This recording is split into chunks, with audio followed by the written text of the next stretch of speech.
Hello, all of you beautiful people. I am making a guide here about pinyin. This is basic pinyin pronunciation. I'm not talking about tones. I have another video about tones, which I will link below if you want to check it out. Pinyin. For those of you who don't know what pinyin is the Romanized pronunciation guide for Mandarin Chinese characters pronounced in the Mandarin Chinese way. There will be people out there who will be like, if I'm going to learn Chinese, I'm just going to learn the characters. I'm a total balls to the walls rebel who doesn't care for social conventions, and I'm just going to dive right in, and I'm going to learn the characters by themselves. Well, there are also other people out there who might be like, I got to learn another alphabet, forget this. But, good news, you already know this alphabet. This is the English alphabet, and I hope you already know it. I am an English teacher in the city of Zhengzhou. When I go in and teach the classes for my really little kids, my first graders and my second graders, sometimes I come in after their Chinese teacher, and I'll see that there's just this hodgepodge of like characters in pinyin on the board. And one day I was like, that's really kind of funny and weird. Why did your teacher write the pinyin on the board? And my student just looks at me and they're like, oh, we haven't learned that character yet. So if you think that this is pinyin is some sort of weird crutch that we as Westerners used, or as language learners use to get to know this language a little bit better, you're wrong. It's just the way that people learn Chinese. Chinese people learn Chinese this way. So don't worry too much about using pinyin. You already know the vast majority of it. And in fact, there are a number of letters that we don't even have to worry about. They're not weird. They're the exact same. They are B, D, F, G, K, L, M, N, P, S, T, W, and Z. Also, there is effectively no V sound in Chinese. You will not use the V, the V as in very. You will not use that noise at all. That letter actually represents a vowel, which I'll touch on in just a touch. Z, it's a little bit shorter. We don't have any long Z sounds. It's usually just like Z, and it always comes at the beginning of a syllable, so that's kind of interesting.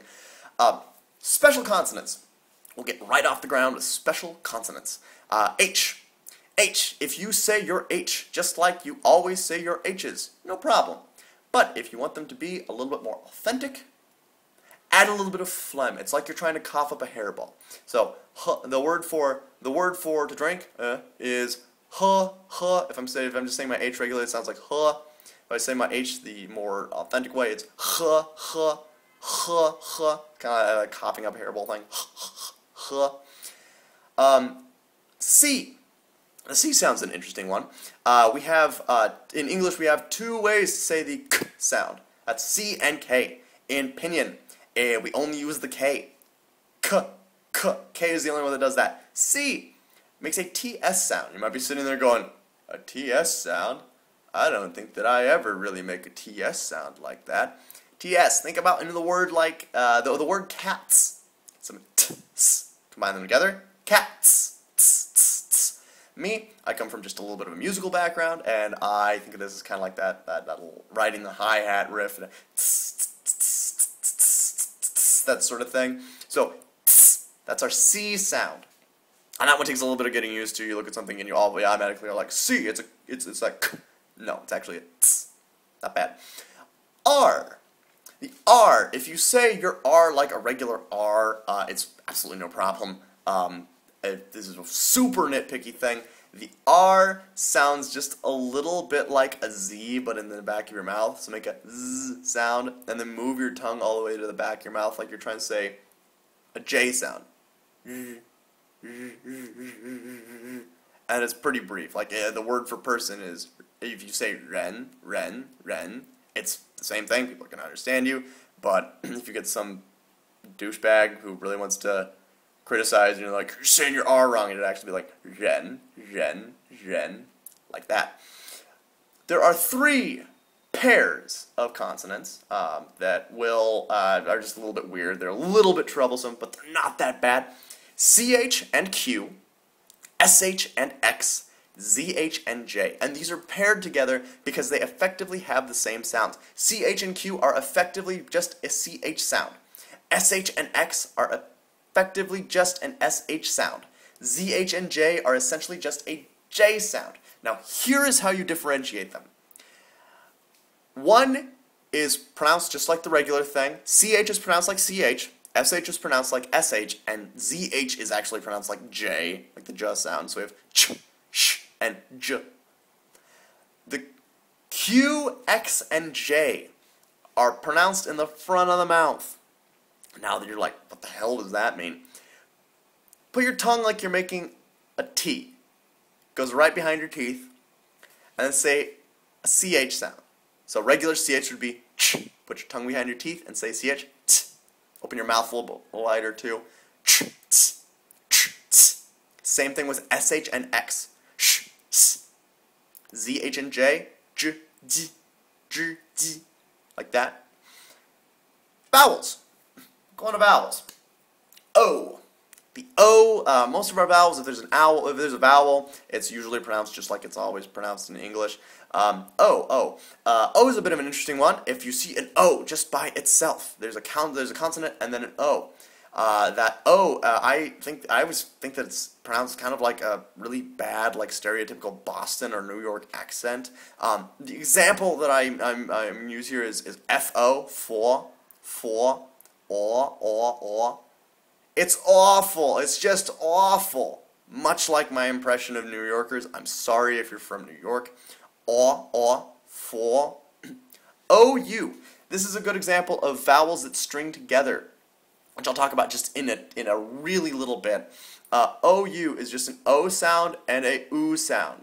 O, and then like a double O sound. O, O, fo.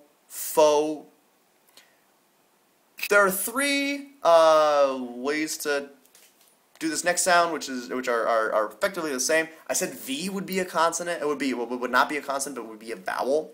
Is this V? It can also be represented by a U with an umlaut, which is two dots over a U, or YU. This is an E through oo lips. So say oo, say E, a long E sound, E, and then take your lips and turn them into oo. It's weird. If you learned any French in like high school or something, French uses this sound. I personally learned French, so I was like, E through lips, no problem.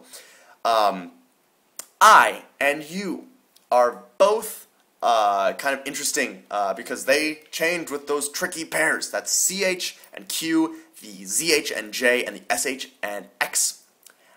I is always, or I is pronounced like, okay, say sure, That's the I sound when it's behind a CH, an SH, or a ZH. That would be chur, sure, or jr. It's pronounced like a long E sound. If it's behind an X, a Q, or a J, that's qi, xi, or ji. U is a long U sound, that double O, oo. If it's behind a CH, SH, or ZH, that's chu, shu, or ju. If it's behind a Q, X, or J, it's that one we just talked about, that V, U, E through U lips, chu, shu, ju, like that. Vowel combos. Said I'd talk about them, and I'm not going to let you down because I value you. I want to just two I want to touch on. I already talked about the O and the U. These are not too bad.